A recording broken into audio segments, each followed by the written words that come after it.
After Mu'tah, Khalid returned to Medina. The Prophet called them al-Karar, those who attack again. He defended them against the crowd that threw dust at their arrival. He understood what had been done at Mu'tah. Most of the men who were there did not understand it for years. The Prophet died in 632 CE, peace be upon him. What followed was the moment the early Muslim community almost came apart. Tribes across Arabia withdrew their allegiance. Some denied zakat. Some followed men who claimed prophethood. The faith that had spread across the peninsula in a decade began to fracture at the edges. Abu Bakr as-Siddiq became caliph. He made a decision that most of his advisors thought was rash. He would fight to hold every tribe in every direction at the same time. He sent armies across Arabia. He sent Khalid ibn al-Walid against the most dangerous threat, Musaylama the liar, in the east. Khalid broke Musaylama at the Garden of Death. The Ridda Wars were over. Abu Bakr turned north, then east. The Persian Empire was there, 4 centuries old, stretched from the Euphrates to the edge of India. And Abu Bakr sent Khalid a letter. The letter said, "Move east, enter Iraq, open the frontier." The Sassanid Persian Empire had stood for over 400 years. Its armies had fought Rome to a standstill for centuries. Its capital, Ctesiphon, was one of the largest cities on earth. Its cavalry were armored. Its commanders were professional. Its soldiers had never been seriously threatened by anyone from Arabia. Arabia, to Persia, was desert, a wilderness, irrelevant. Khalid had approximately 18,000 men. He accepted. In early 633 CE, Khalid ibn al-Walid crossed into Iraq. He sent a letter ahead of him to the Persian commander Hormuz, a man known for his cruelty, his wealth, and his certainty that no Arab force was worth taking seriously. The letter said, "Embrace Islam, or pay the jizya, or prepare for war." Hormuz prepared for war. The first engagement was at Kazima, near the Arabian Gulf coast. Khalid's forces met Hormuz and a Persian army at what became known as the Battle of Chains, because the Persian infantry had chained themselves together so no man could retreat. They believed this would make them immovable. Khalid broke them. Hormuz died in single combat. Some accounts say Khalid killed him personally. The chained soldiers fell where they stood. Khalid kept moving. The Battle of the River, the Battle of Walaja, where he used a double envelopment, a tactic so sophisticated the Persians did not see it coming until the flanks had already closed. Town after town fell or submitted. The Sassanid commanders sent message after message to Ctesiphon.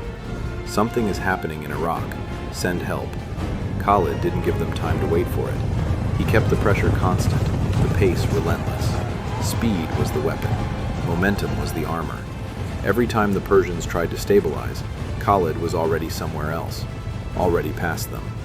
At Ulais, a crossing point on the Euphrates, the Persians made a decision. They would not keep retreating.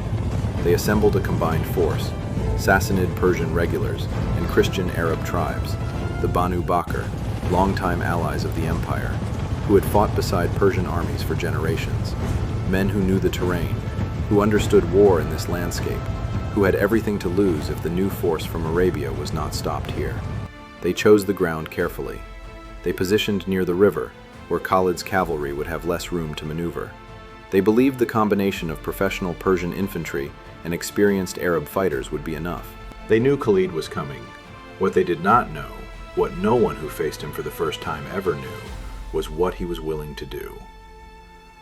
The armies faced each other at Ulais. The battle begins. The fighting is immediate, brutal, and closer than Khalid's previous engagements. The Persian-Arab coalition holds its ground. The lines push against each other. Men die on both sides. The outcome is not certain. At some point in the fighting, the exact moment is not recorded, Khalid makes a vow. "O Allah, if you grant us victory over them, I will not leave one standing until their blood flows into the river." The battle turns. The coalition breaks. Persian soldiers fall back toward the river. The Arab allies scatter. Khalid's cavalry pursues. The rout is total, faster, more complete than anyone on either side expected. By the time the pursuit ends, the field at Ulais belongs to Khalid ibn al-Walid, and he has a vow to keep. What happened next is the thing most accounts move past quickly. Khalid gave the order, Prisoners were brought to the irrigation canals that ran from the Euphrates through the fields at Ulais. These canals were the veins of the land, ancient, engineered, the reason this valley fed cities. For a full day and into the night, the executions continued. The canals ran red. The water in the channels that fed the Euphrates changed color. Historians who wrote of this generation later called it Nahr al-Dam, the river of blood. Khalid had made a vow to Allah. He kept it. Whether this was faith or strategy or both, the sources do not resolve the question. What they record is what happened, and what happened cannot be softened without ceasing to be true. His men watched. Some did not understand. This was not how armies typically treated prisoners of war. There were voices, then and in the centuries since, that questioned what was done at Ulais. But something happened in the weeks that followed. Town after town along the Euphrates sent delegations. The Sassanid commanders in the region began to calculate differently. The message from Ulais was not subtle. Khalid ibn al-Walid would keep his word.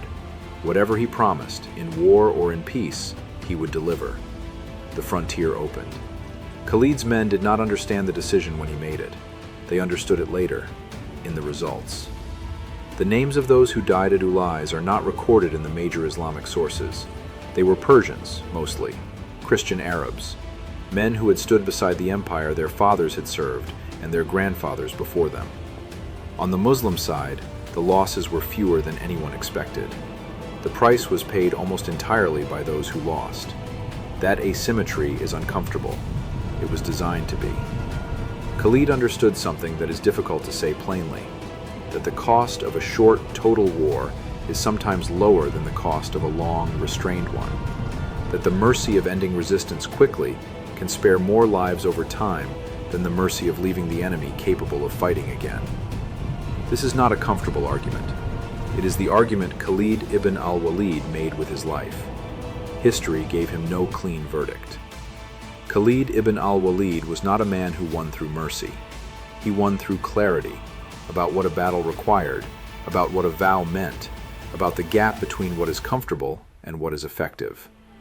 What Ulais reveals is something his earlier battles hint at, but do not make explicit. Khalid understood that war is, at its core, a contest of will, not of numbers, not of arms, not even of tactics, of will. And the fastest way to end a war is to break the enemy's belief that continuing is survivable. He broke it at Ulais. The man who reorganized a broken army in the dark at Muta, who turned defeat into withdrawal into survival, was the same man who stood at the canals of Ulais and kept a vow that cost thousands of lives. Both decisions came from the same place, an absolute refusal to let sentiment interfere with what the moment required. That is one kind of greatness.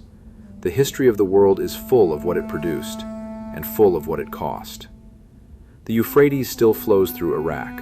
The irrigation canals at Ulais are gone, buried under 15 centuries of silt and history.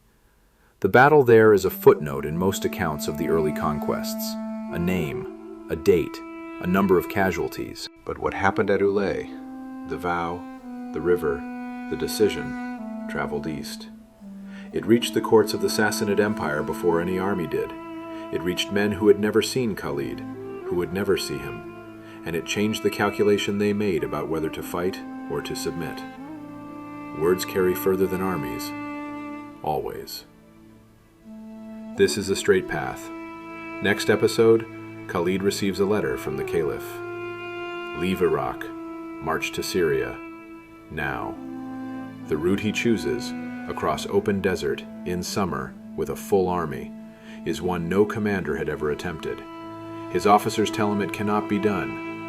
He does it in 5 days.